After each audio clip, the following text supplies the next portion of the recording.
pakai dan jahingan kasang ahibouve Son sisa izilla son siaran hinju kahina lasam halo gan pe kalem veina higel se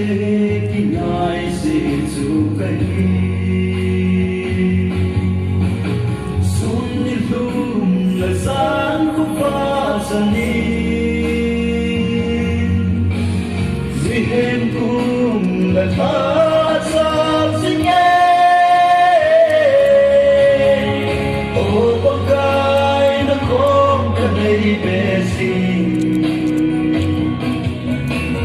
Kathini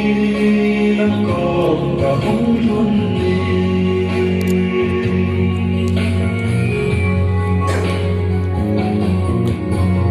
Gan thay nan mi hinte alum neo sae kaya din ang panay na tagaw song ka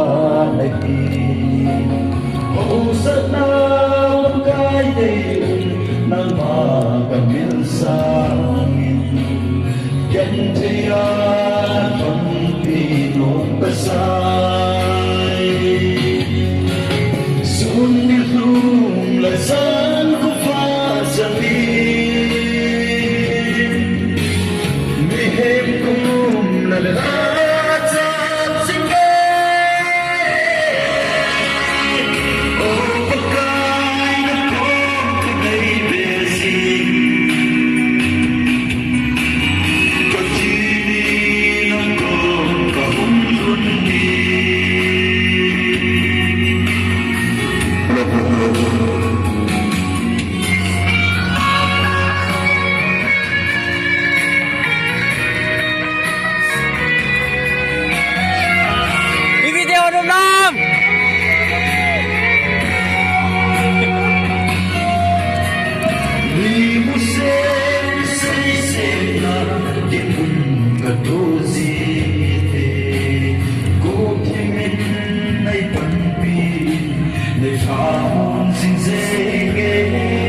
Sana'y maging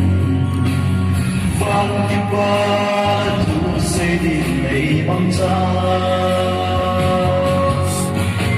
Sunilong lasan